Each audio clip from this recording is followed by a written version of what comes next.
आपकी माताजी जो हैं वो ऑलरेडी लाइक संवैधानिक पद पे बैठी हुई हैं, सीएम रही महिला, पहली महिला रही गुजरात की CM.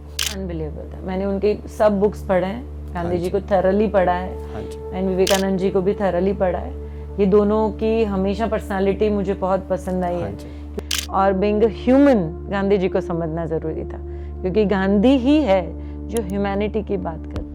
There is no untouchability, there is no religion, there is no boundary. तो आज भी मैं बोल रही हूँ तो भी मेरे गुज़बम खड़े हो रहे हैं।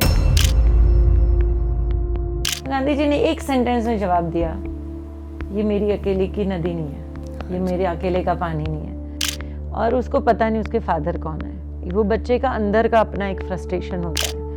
द अंगार टॉक शो के एक नए एपिसोड में आप सभी का स्वागत है।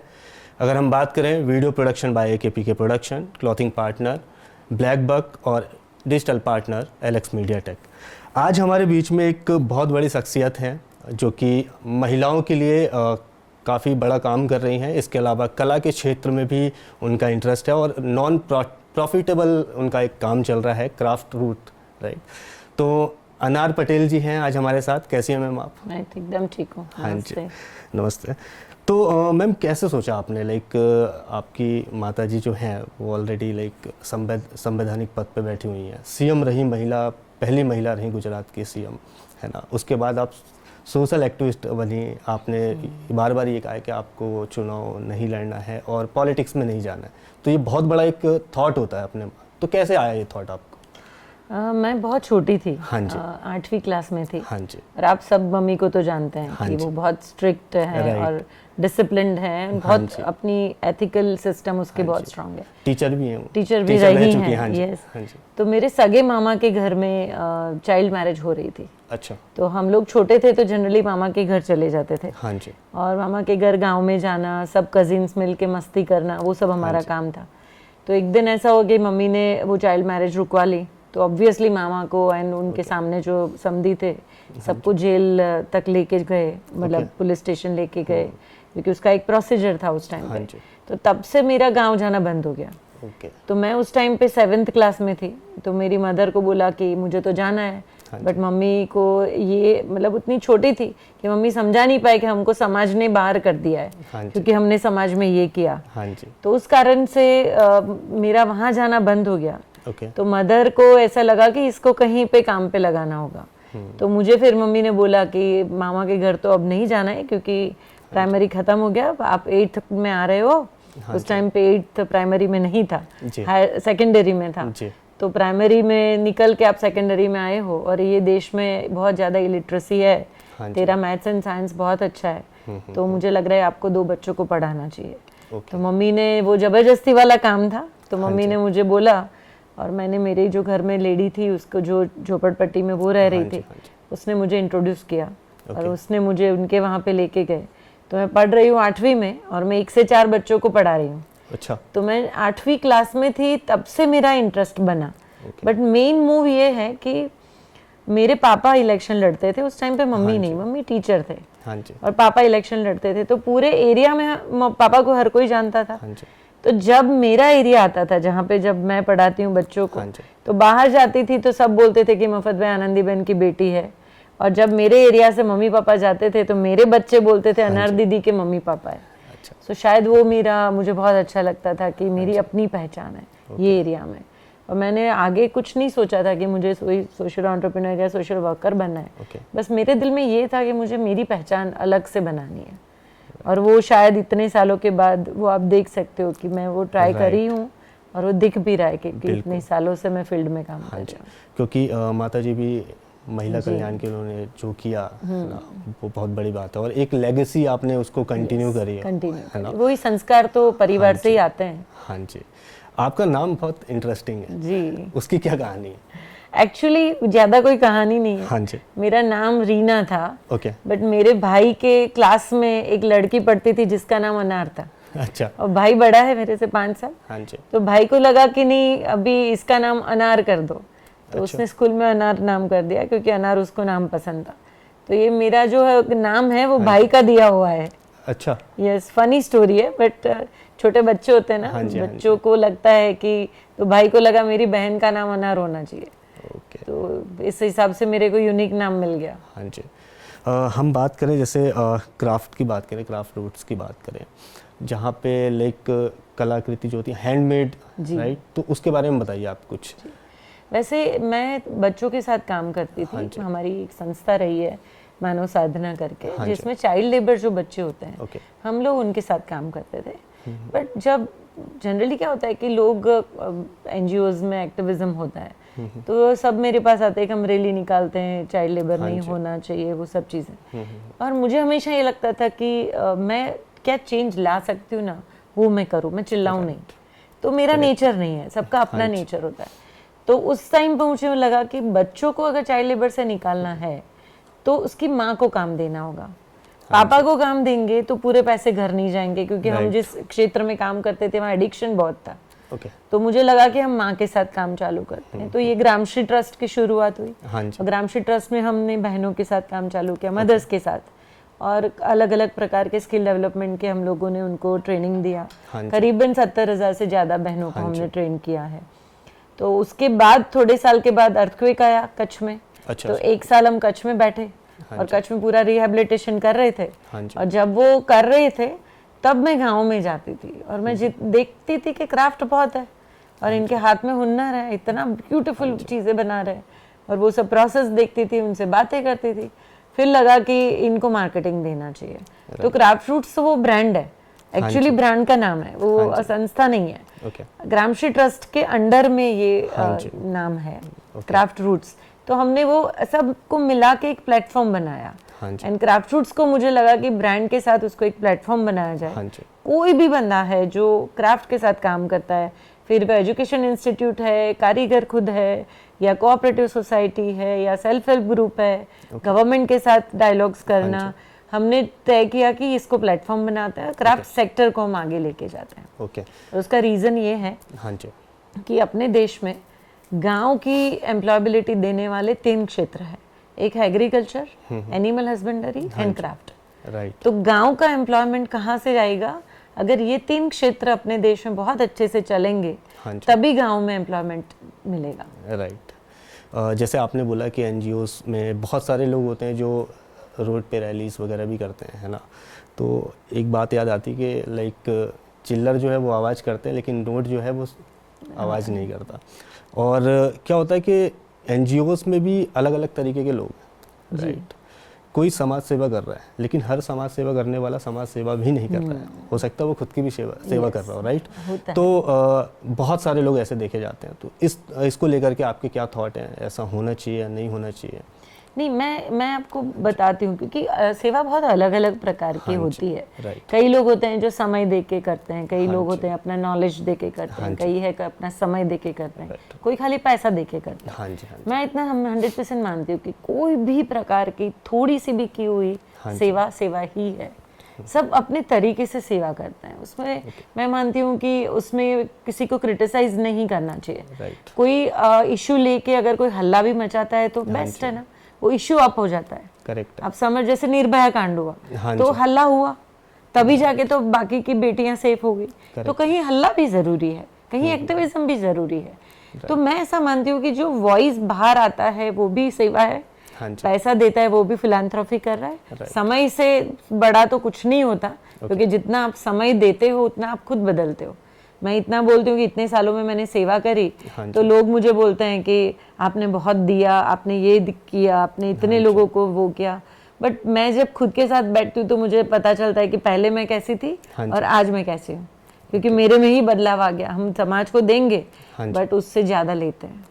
तो मैं मानती हूँ कि सेवा के बहुत प्रकार है और सब अच्छे हैं। हाँ जी। जैसे ग्राउंड लेवल पे आप लोग काम करते हैं, राइट। तो कोई एक ऐसी स्टोरी आप बताना चाहें लाइक जिससे आपको बहुत ही कहते हैं ना एक धक्का सा लग जाता है हर एक व्यक्ति, क्योंकि इमोशन तो हर व्यक्ति के अंदर है, राइट। तो कोई एक ऐसी स्टोरी है?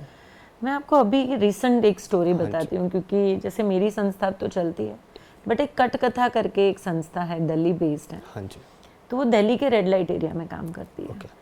तो उसके मुझे मौका मिला कि मैं जाती हूँ, चलो मैं आती हूँ आप लोगों के साथ, क्योंकि उनके बच्चे हमारे वहाँ पे पिकनिक पे आते हैं। हमारे साथ बच्चे खेलते हैं। कई 1-2 बच्चे हमारे साथ रहे भी हैं कटकथा के। और उसको पता नहीं उसके फादर कौन है। वो बच्चे का अंदर का अपना एक फ्रस्ट्रेशन होता है, और वो बच्चों को होल्ड करना वो हर संस्था की, मतलब हर संस्था वो नहीं कर सकता। ये जो बेटी है गीतांजलि करके वो कर रही है, तो मैं वहाँ ट्रस्टी हूँ, तो मैं मुझे लगा, मैंने बोला चलो मैं भी आती हूँ। तो मैं वो रेड लाइट एरिया में गई, और जो भी हम मूवी में देखते हैं वही गली, ऐसे ही ऊपर गए, ऐसे ही सब कस्टमर आ रहे हैं, हम लोग बहनों के साथ मीटिंग कर रहे हैं, वो लोग हमको भी उसी तरीके से देख रहे हैं, जो कस्टमर आते थे वो। तो आज भी मैं बोल रही हूँ तो भी मेरे गुज़बम खड़े हो रहे हैं। तो वो जो माहौल था, और जो मदर होती है उसके पास एक रूम है, उसको वो जो भी कस्टमर आता है वो बच्चे को रूम से निकालती है, वो रूम उसके लिए यूज़ करती है। तो मैंने पूरा अंदर अंदर अंदर देखा, फिर उनकी स्टोरीज सुनी। तो जैसे वो मूवी आई थी अपनी आलिया भट्ट वाली गंगूबाई, वही स्टोरीज मैंने उन लोगों के मुंह से सुनी, और वो लोग इतने खुश थे, मुझे बोल रहे हैं दीदी पहली बार हमारे लिए गंगूबाई जैसी मूवी आई। उनको लग रहा है, उनकी जब बातें मैं सुन रही थी, और जो पेन मुझे हुआ, मैं दो दिन मतलब सो नहीं पाई। मुझे लगा कि कैसे ये विमेन ऐसी क्षेत्र से निकलती है। आप सोचो, उसको पता भी नहीं है, उसकी शादी हो जाती है, और शादी करके हस्बैंड ही बेच देता है, या हस्बैंड ही खुद दलाल है, और उसको पता नहीं। छोटी बच्चियां हैं 10-12 साल की, उसको एक अलग पुराने नेपाल के नियर गांव है, उस वहाँ से उठाया जाता है, फिर वहाँ से लाके इसको सीधा इसमें डाल दिया जाता है जहाँ पे वो नज़र कैद है। जब तक वो सरेंडर नहीं करती तब तक उसको ये काम करना पड़ता है, और जब वो सरेंडर कर देती है फिर वो भागती भी है, बट जो अब अपने गांव या अपने माँ बाप के पास वापस जाती है तो उसको कोई स्वीकार नहीं करता। तो ये जो स्थिति है विमेन की आज भी है, ऐसा नहीं है कि नहीं है, आज भी है। हम विमेन एम्पावरमेंट की बात करते हैं, बट वो भी बहुत अच्छे से आगे बढ़ रहा है। बट एक क्षेत्र ये भी है जहाँ पे बहुत सारा काम करने की ज़रूरत है। तब से हमने उसमें चालू किया कि जो बहनें उसमें से निकलना चाहती हैं हम उनको काम देंगे, घर देंगे, शेल्टर देंगे, और अभी काफ़ी सारी विमेन बाहर निकल के आई है। बट ऐसे बहुत सारी जगहों पे मैं गई हूँ, और मैं स्टोरीज तो बहुत है, हज़ारों स्टोरीज है मेरे पास। शायद मैं बोलती जाऊँ तो दो तीन दिन चल जाएंगे, क्योंकि ये मेरा 35वां साल है फील्ड में। ऐसे बहुत सारे स्टोरीज हैं जो हिला देता है अंदर से। हाँ जी।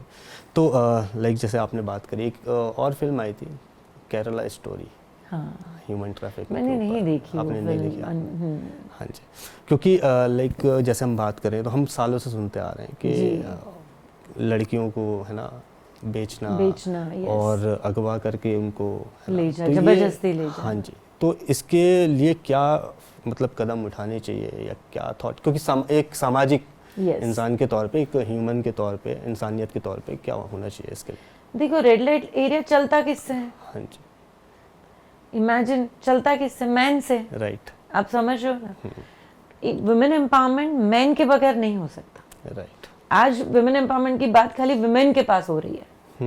वही बात अगर मैन उठाएंगे ना जिस दिन, उस दिन वुमेन एम्पावर होगी। तो हर अपना जो समाज है, वो समाज में मैन एंड वुमेन इक्वल है। वो जो इक्वालिटी अंदर से आनी चाहिए ना, वो मुझे नहीं दिख रही है। विमेन खुद झगड़ के ले लेती है, या फिर अपनी मेहनत करके अपने क्षेत्रों में आगे बढ़ती है। आज भी घर में जाते हैं तो उसको वही काम करने पड़ रहे हैं जो विमेन को करने पड़ते हैं। आज वो इक्वालिटी हर घर में देखने को नहीं मिलती है। तो मैं ऐसा मानती हूँ कि ऐसी जो स्थितियां बनती है वो ज्यादातर मैन को देखनी चाहिए, उस हिसाब से कि दोनों अगर हम इक्वल है तो मेरी भी जवाबदारी उतनी है जितनी इसकी भी है। सही है ना? तो वो मैं मानती हूँ कि जिस दिन मैन सेंसिटाइज हो जाएंगे, मैन इमोशनली विमेन को समझने की कोशिश करेंगे, तब जाके धीरे धीरे धीरे ऐसे रेड लाइट एरिया की जरूरत ही नहीं पड़ेगी। आप समझ रहे हो ना? वो जरूरत ही नहीं पड़ेगी, और बहनों को भी एक नए क्षेत्र में जाने का मौका मिलेगा कि चलो ये क्षेत्र नहीं है कमाने का और भी क्षेत्र है, तो शायद वो कुछ दूसरे क्षेत्रों में जाए। करेक्ट है। और कहा भी जाता है कि हमारे समाज में कि अगर महिला को आप पावर देते हैं तो वो कभी बगावत भी नहीं करती, और सुख और समृद्धि आपकी बनी रहती है हमेशा। मैम, अगर अपन बात करें कि सोशल एक्टिविस्ट हैं, राइट, जब इनका नाम लेते हैं तो नेल्सन मंडेला और महात्मा गांधी जी, इनका नाम तो आता ही आता है। तो इनसे अगर आपको कुछ सीख मिली हो, आपने स्टडी तो करा ही होगा इनके बारे में, हर किसी ने पढ़ा होता है, तो ऐसा कुछ आप बताना चाहें? देखो, दोनों का मुझे तो बहुत अच्छा है, क्योंकि मैं तो गांधी जी के आश्रम में ही मैंने अपना सेवा का काम चालू किया। और आपको शायद पता नहीं है, बट मेरे घर में देखो या कहीं पे भी आप जाओ, मेरे ऑफिस में भी जाओ, एक कोट है जो हमेशा मेरे दिल के नज़दीक रहता है, be the change you wish to see in the world. Gandhi ji बहुत अच्छा बोलते थे कि भगवान, समाज को सुधारना शुरुआत मेरे से करना। तो गांधी जी का जो एक्सपेरिमेंटल बेस था, सी नेशनल के बारे में मैं नहीं बोलना चाहती हूँ, बट उनके जो एक्सपेरिमेंट्स थे, उनकी जो स्पिरिचुअलिटी का जो कनेक्ट था, वो अनबिलीवेबल था। मैंने उनके सब बुक्स पढ़े हैं, गांधी जी को थरली पढ़ा है, एंड विवेकानंद जी को भी थरली पढ़ा है। ये दोनों की हमेशा पर्सनालिटी मुझे बहुत पसंद आई है, क्योंकि बिंग हिंदू विवेकानंद जी को समझना बहुत ज़रूरी था, करेक्ट, और बिंग ह्यूमन गांधी जी को समझना ज़रूरी था, क्योंकि गांधी ही है जो ह्यूमैनिटी की बात करता है। There is no untouchability, there is no religion, there is no boundaries. वो हमेशा अंग्रेजों के साथ भी डायलॉग्स करते थे, बात करते थे, फिर उसके बाद आंदोलन होते थे, बट पहले वो ट्राई करते थे कि मैं बैठ के कैसे इसको सुलझाऊं। एंड गांधी जी के जो छोटे छोटे प्रयोग थे, जो अपने वो फूड के साथ हो या स्लीप के साथ हो, या फिर वो खुद सेवा करने जाते थे, वो जो चीज़ें हैं, क्योंकि आश्रम में रही हूँ मैं, तो मैं आपको एक ऐड करती हूँ, आपको अच्छा लगेगा, एक स्टोरी बताती हूँ। गांधी आश्रम में नदी के किनारे पे है हमारा आश्रम, ठीक है। तो गांधी जी को आदत थी पत्रकारों के साथ कभी भी कोई भी टाइम पे मिलते थे, और अर्ली मॉर्निंग वो काम करते जाते थे और इंटरव्यू देते जाते थे, उनकी हैबिट रही है।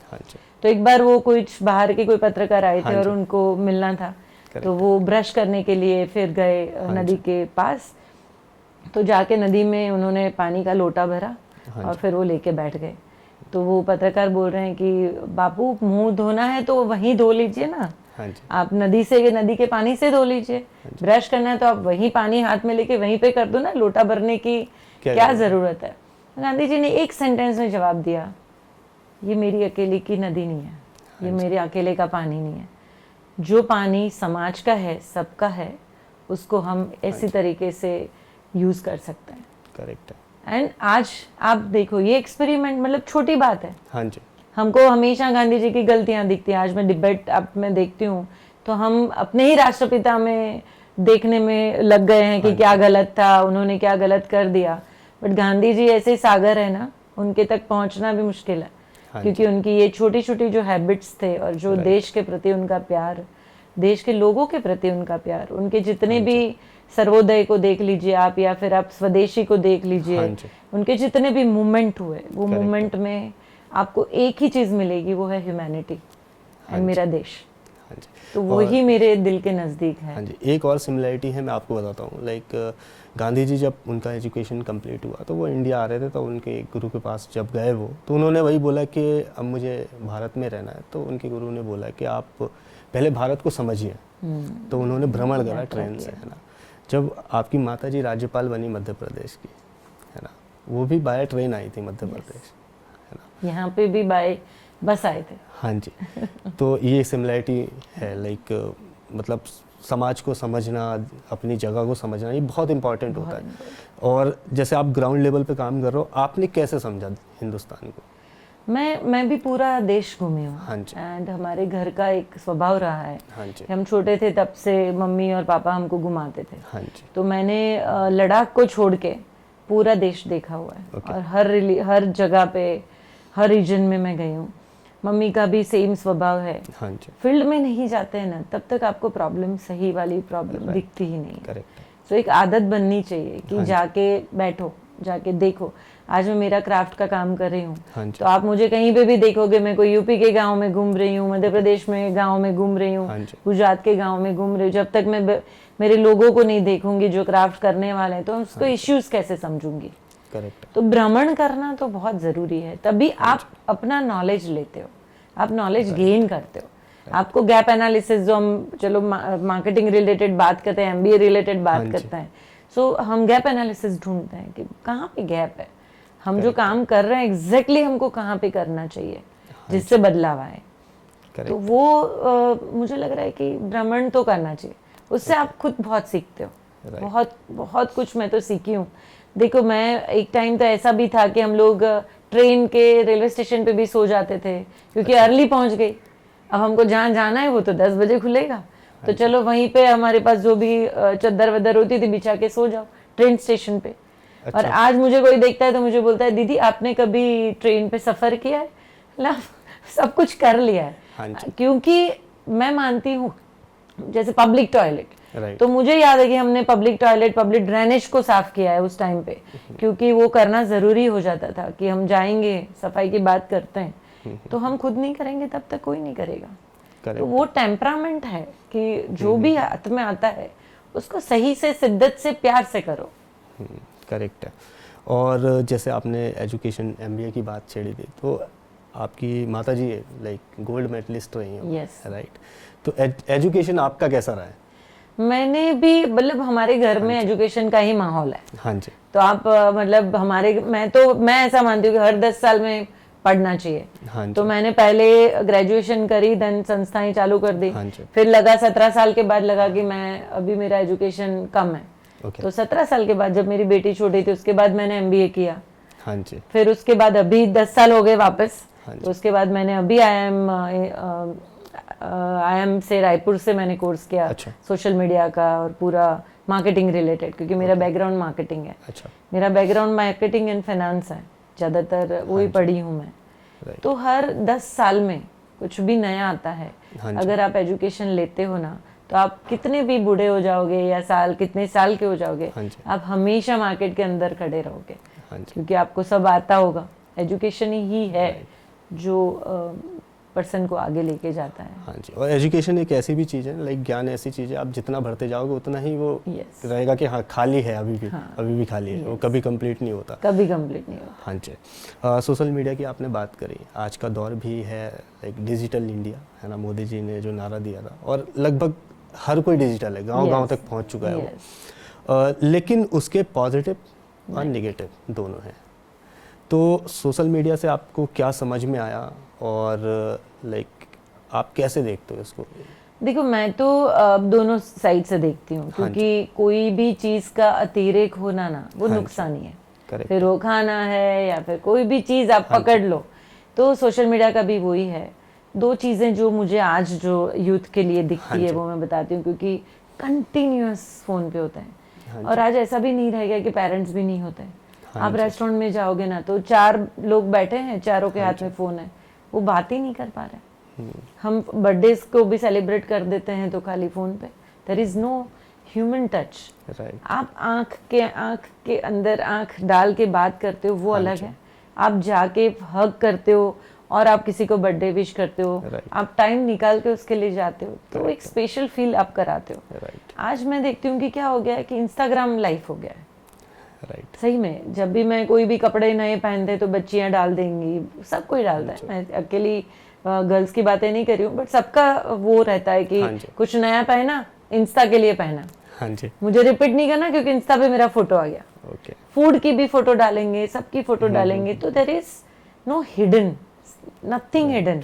अब इसको पॉजिटिव देखो। अब तो एक आप इंस्टा के लिए जीते हो, आपका माइंडसेट अगर आपने क्रिएट कर दिया इंस्टा वाला, तो फिर प्रॉब्लम है। आप समझ रहे हो ना, क्योंकि हमेशा आप नेचर भी देखोगे तो फोटो इसीलिए लोगे और वीडियोस लेते रहोगे क्योंकि मुझे इंस्टा पे डालना है। आप अपनी आंख से उसको नहीं देखोगे, एक वो कैमरा की नजर से देखोगे।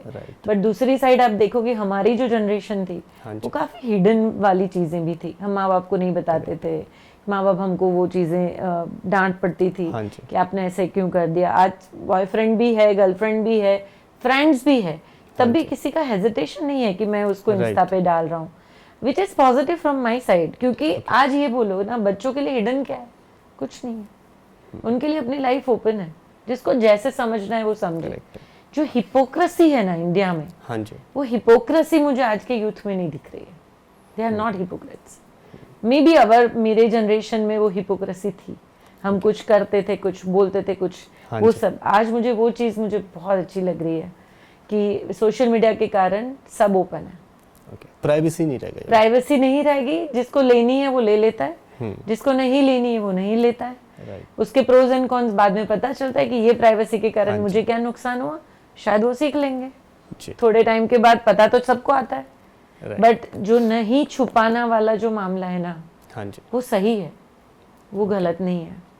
बट वो जो मर्यादा होनी चाहिए, जो अपने कल्चर की बातें हैं, अपने हाँ जी। कल्चर में एक मर्यादा की बात आती हाँ जी। है ना, वो मर्यादा कहीं छूटती दिखती है। एक फाइन लाइन है, हाँ जी। क्या दिखाना क्या नहीं क्या नहीं दिखाना, दिखाना। जो फाइन लाइन है ना, वो मुझे एक प्रॉब्लमेटिक दिख रही है। दूसरा, यूथ में बहुत पोटेंशियल है, करेक्ट। बट समटाइम्स मुझे दिशा नहीं दिखती स्पीड के कारण। स्पीड इतनी है मीडिया के कारण, हाँ जी। इतनी सारी अपॉर्चुनिटीज मिल गई है, बट दिशा हाँ जी। नहीं है। ये पता नहीं कि मुझे कौन सी दिशा में जाना है। जो डिटर्मिनेशन होना चाहिए मेरी लाइफ के लिए, हाँ जी। गोल होना चाहिए कि मुझे जीवन में क्या चाहिए, Right. एक क्वेश्चन होना चाहिए खुद के साथ, हु एम आई। राइट। वो क्वेश्चन यहाँ ये मीडिया, सोशल मीडिया में कहीं खोता दिख रहा है, ग्रेविटी खत्म हो रही है लोगों के ग्रेविटी खत्म हो रही है। अंदर। राइट। मैम, जैसे आपने बात ही करी प्राइवेसी को लेकर के, और आपने एक जो थिन लाइन का जिक्र किया ना, राइट, उसी पे आने वाला था मैं। आज के टाइम पे हम देखते हैं कि जो छोटे छोटे बच्चे भी हैं, लाइक फीमेल्स हैं, दे लाइक उनको लगता है कि फेम है।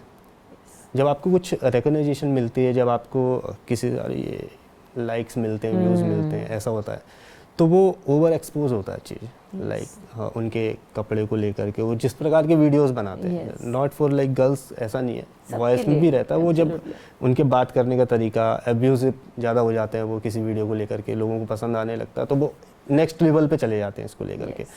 तो ये यूथ के लिए सही है या गलत है? क्योंकि पैसा मिल रहा है उनको, फेम मिल रहा है। बट आप ये सोच लो ना, यूथ इंस्पायर कहाँ से होता है? हाँ जी। बॉलीवुड से, करेक्ट है। मतलब फिल्म इंडस्ट्री से। हाँ जी। मीडिया में जो भी एक्टर एक्ट्रेसेस आते हैं, हाँ और जी। वहाँ से जो चालू होता है, हाँ जी। वो ही सोशल मीडिया में धीरे धीरे करके नीचे तक परकोलेट होता है। राइट। आप समझ रहे हो ना?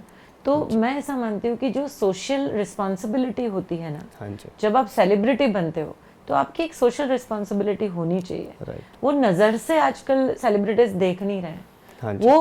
वो ही खाली चीज़ें देखते हैं कि मेरा ये हिट होना चाहिए। हाँ जी। और ये हिट होने में फेम के जो दौड़ है, वो दौड़ में हम समाज को नुकसान करते हैं। हाँ जी। तो वो बहुत इंपॉर्टेंट है चीज़ों को सोचना। आज कौन सी, मैं इसीलिए बोलती हूँ कि यूथ को चॉइस करना पड़ेगा कि मुझे कौन से सीरियल देखनी है, मुझे ये मूवी देखना है कि नहीं देखना है, या देखना है तो मैं इसमें से क्या लूंगी। वो जो थॉट है ना, वो थॉट मुझे लग रहा है मिसिंग है। राइट। वो थॉट ही नहीं है। तो इस कारण से फिर क्या होता है, जो चल रहा है उसके पीछे चलो। हाँ जी।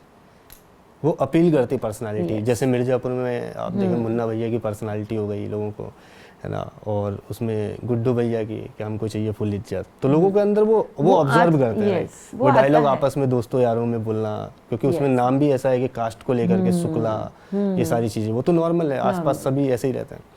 तो बॉलीवुड का आपने जिक्र किया, बॉलीवुड में भी बहुत सारे ऐसे सितारे हैं जो लाइक, जैसे सलमान खान की बात करें तो वो हमेशा कहते हैं OTT है, इसका मतलब ये नहीं कि जो OTT में लोग देख रहे हैं वो अलग है, हमारा परिवार ही देखता है। वो तो ऊपर से आप परिवार के साथ देखते हो उसमें। राइट। वो तो ओपन है पूरा का पूरा, यूनिवर्सल है। यूनिवर्सल होने के बाद लोग जो है वो नेक्स्ट लेवल पे जा चुके हैं कि उनको लगता है कि OTT है तो कुछ भी बोल सकते हैं। इस पे रेस्ट्रिक्शन होना चाहिए। 100% होना चाहिए, क्योंकि जिस तरीके से गाली बोलना, जिस तरीके के सेक्स के वीडियोस दिखाना, जिस तरीके से एक मर्यादा छोड़ के चीज़ों को दिखाना, वो चीज़ें कहीं ना कहीं रेसिप्रोकेट हो रही है। और मैं तो बहुत नज़दीक से देखती हूँ, क्योंकि जब मैं अपनी सेवा बस्तियों में जाती हूँ तब वो अब्यूजिव लैंग्वेज बोलना, विमेन के साथ उसका बर्तन होना, ये सब चीज़ें कॉमन हो गई अभी। और उनको लगता है कि गाली बोलना it's not a problem, fashion हो चुका है कई चीज़ों में। तो ये बहुत, मतलब मैं ऐसा समझती हूँ कि इसको अगर हम आगे और बढ़ेगा ना, तो ये कहाँ पहुँचेगा हमको नहीं पता है। राइट। हमारा जो सोशल फैब्रिक है, हम एज एन इंडियन, हम लोगों को लगता है कि हमारा कल्चर बहुत स्ट्रांग है, तो this is not our culture. हमारे कल्चर में ये चीज़ें नहीं थी। या आप इंडियन बन जाओ, या फिर आप कंप्लीटली बाहर के बन जाओ। आप इन बिटवीन कहीं झोला खा रहे हो। आपको कहीं से ये लेना है, कहीं से ये लेना है, इजी लेना है, और आपको मेहनत करके कुछ नहीं लेना है। तो मैं ऐसा समझती हूँ, मैं तो हमेशा बोलती हूँ कि आप कौन सी कल्चर को पकड़ते हो ना, उस हिसाब से आप अपने आप को रेसिप्रोकेट करो। तो वो बहुत ज़रूरी है। इंडिया में सर्टेन चीज़ें नहीं चलती। तो मैं तो मानती हूँ ये चीज़ें। मुझे ऐसे ही जब सीरियल कोई बार हम भी तो खोल देते हैं, और खोल के देखते हैं तो फिर लगता है कि ये हमारे लायक नहीं है। इसको निकालो या छोड़ो, इसको नहीं देखना आगे। बट जब मैं देखती हूँ कोई बार तो मुझे बहुत बुरा लगता है कि इस टाइप की चीज़ें क्यों हाँ जी, आनी ही देनी है हमको। इसका भी रिस्ट्रिक्शन होना चाहिए, एक लेवल तक तो होना चाहिए। ठीक है। मैम जैसे आपने कल्चर की बात करी और बीच में आया था स्पिरिचुअल की आपने बात करी थी, है ना, तो कितने धार्मिक हैं आप? ये बता मतलब कोई बता नहीं सकता, बयान नहीं कर सकता, लेकिन एक होता है, एक थॉट होता है कि धर्म को लेकर के, सनातन को लेकर मैं के। इतना तो मानती हूँ कि मुझे एक तो प्राउड है कि मैं हिंदू हूँ, हाँ जी, पहले तो, क्योंकि अपने धर्म के लिए अपना प्राउड तो होना चाहिए। राइट। और हिंदुइज्म में क्या बेस्ट है ना, वो मैं ले चुकी हूँ। हाँ जी, because human as a human being आप कैसे हो ना, वो डिसाइड करता है आपका धर्म के हिसाब से आपने क्या प्रैक्टिसेस ली है। सो ह्यूमैनिटी मेरे धार्मिक गिनो या स्पिरिचुअलिटी गिनो, मेरा फर्स्ट इज ह्यूमैनिटी, लव। हाँ जी, मेरा जो अप्रोच भी होता है वो लव वाला होता है, प्यार वाला होता है। कोई भी है, मुझे याद नहीं कि मेरे लोगों को मैंने एम्प्लॉयमेंट किसी को दिया तो मैंने कभी उसका सरनेम पूछा है, never. I don't believe in surnames, क्योंकि जैसे ही सरनेम आते हैं आप उसको तुरंत ही आपका माइंड खनकता है, ये कौन है, ये क्या है। कई नाम से भी हो जाता है कि ये तो ये रिलीजन का है, ये तो ये रिलीजन का है। मैं वो बियॉन्ड द बाउंड्रीज वाली पर्सन हूँ, मैं सर्वधर्म वाली पर्सन हूँ। मैं भी इसीलिए मैं बोल रही हूँ कि मैं राइट हिंदू हूँ, क्योंकि हिंदू धर्म ही है जिसमें सिखाया जाता है कि हर धर्म का रिस्पेक्ट करना, वो हमारी जवाबदारी है बीइंग अ हिंदू। तो एक वो है, मैं ज्यादातर मंदिरों में जाना और वहाँ पे पूजा करना मानती हूँ, सब कुछ करती भी हूँ, बट बिलीफ मेरा है कि मैं ज़्यादा से ज़्यादा बेटर ह्यूमन बनूँ। सो आई डू मेडिटेशन, मैं विपश्यना में जाती हूँ और मुझे ज़्यादा से ज़्यादा बिलीव विपश्यना में है। और मैं 100% ये मानती हूँ कि मैं अगर बेटर ह्यूमन हूँ ना, तभी मैं अपने धर्म तक पहुँच पाऊंगी, तभी मैं ऊपर वाले से कनेक्ट हो पाऊंगी, क्योंकि प्योरिटी जो होती है ना, वही प्योरिटी आपको कनेक्ट करती है। हाँ जी, क्योंकि शांत समय चाहिए होता है आपको एक कनेक्शन के लिए, राइट। आज के टाइम पे योगा के ऊपर भी ध्यान दे रहे हैं लोग, मेडिटेशन के ऊपर भी ध्यान दे रहे हैं, है ना, तो उसके लिए अगर यूथ को आप कुछ बता सकें कि लाइक। मैं मानती हूँ कि अगर हम अपने आप को इंडियन समझते हैं तो इंडिया में योगा, आयुर्वेदा एंड अपना ध्यान, ये तीन ऐसी प्राउड करने जैसी चीज़ें हैं जो मुझे लग रहा है कि हम ही उसके एम्बेसडर बन सकते हैं। और तीनों ऐसे हैं कि तीनों हेल्थ के साथ कनेक्टेड है, जो आपको अंदर से पूरा अवेकनिंग देंगे और कॉन्फिडेंस देंगे। तो मैं मानती हूँ कि ये तीन चीज़ों को तो हमको 100% पकड़ना चाहिए। और यूथ को तो, मेरी बेटी अभी तो छोटी है, मतलब वही कैटेगरी में, यूथ कैटेगरी में शायद वो जाएगी, बट मैं वो देखती हूँ कि आप जैसे हो ना, आप वैसे रहो और अपने आप में खुद को देखो कि मुझे कहाँ चेंज करना है, मुझे अपने आप को कहाँ चेंज करना है। हम किसी के लिए नहीं जी रहे हैं, हम खुद के लिए जी रहे हैं। तो जितना हम खुद को समझेंगे ना, उतना हम किसी और को समझेंगे। तो यूथ को अपने साथ बैठना बहुत ज़रूरी है। हम बाथरूम में भी जाते हैं तब भी म्यूजिक चालू, हम कहीं पे भी जाएंगे हमारे कान में वो हो जाएंगे, और मतलब एंड 100% हम हमेशा एंगेज होते हैं, राइट। तो मुझे लगता है कि खुद के साथ बैठने का टाइम है। अगर अपने यूथ में इतना पोटेंशियल है, आपके पास इतनी अपॉर्चुनिटीज हैं, राइट, आपके पास अनबिलीवेबल फैब्रिक भी है, और बहुत सारी अपॉर्चुनिटीज राह देख के बैठी है। अगर आपने अपना ढूंढ लिया ना कि मुझे करना क्या है, मैं कौन हूँ, तो आपको कोई रोक नहीं सकता। हाँ जी। मैम अब ग्रामश्री का अगर अपन बात करें, क्राफ्ट रूट्स का क्या विजन है आगे को लेकर के? मेरा ड्रीम तो ये रहा है कि मुझे क्राफ्ट यूनिवर्सिटी बनानी है। अपने देश में 3 ऐसे सेक्टर है, agriculture, animal husbandry and craft, जो सबसे ज़्यादा एम्प्लॉयमेंट देता है। उसमें जो साइंस की ज़रूरत है, उसमें जो टेक्नोलॉजी की ज़रूरत है, और अभी 2 से 2.5 करोड़ लोग क्राफ्ट सेक्टर में काम कर रहे हैं। तो जो एम्प्लॉयमेंट देने वाला जो सेक्टर है, मुझे लग रहा है कि उसमें एजुकेशन होना चाहिए, फॉर्मल एजुकेशन होना चाहिए। और क्राफ्ट यूनिवर्सिटी अगर बनती है तो हम पूरा डॉक्यूमेंटेशन कर पाएंगे, हम पूरा क्राफ्ट का एनसाइक्लोपीडिया बना पाएंगे, और नए जनरेशन्स को हम हाथ का हुनर दे पाएंगे। हाँ जी। और हमारे पास थोड़ा समय कम है ना, तो आपने जो भी बातें बताई वो काफ़ी लाइक इंस्पायर करेगी यूथ को, और यूथ उसको उसमें अमल भी करे। मेन तो ये होता है कि अमल कैसे करता है वो, जी। है ना? उस सुन करके तो हर कोई निकल जाता है, उसमें अमल करना भी बहुत ज़रूरी है। मैम काफ़ी अच्छा लगा, और बिल्कुल अब लाइक हम भी चाहेंगे आपके साथ जुड़ें, लाइक आप कभी हमें बुलाएं, है ना? जी। लाइक आप जो भी कर रहे हैं क्राफ्ट रूट और लाइक ग्रामश्री के लिए, महिलाओं के लिए जो आप काम कर रहे हैं, बहुत बढ़िया काम कर रहे हैं, बिल्कुल, है ना? Thank you so much. बिल्कुल एक बार हम जो हमारी दर्शक हैं उनसे अपील करते हैं कि आप हमारे चैनल को सब्सक्राइब करें। यस, हाँ जी। आई नो, बट मुझे नाम फिर से याद करा। शब्द अंगार। शब्द अंगार। हाँ जी। यस, मुझे बहुत अच्छा लगा। आपकी जो पूरी टीम है, यूथ की टीम है, एंड शब्द अंगार बहुत आगे जाए, ऐसे विश, एंड ऐसे ही लोगों को आप ढूंढ के निकाले कि जो समाज के लिए कहीं ना कहीं कुछ डिफरेंस पैदा कर रहे हैं। Thank you so much for having. तो चैनल को सब्सक्राइब करें, वीडियो को लाइक करें, शेयर करें और बेल नोटिफिकेशन को ऑन करें। धन्यवाद।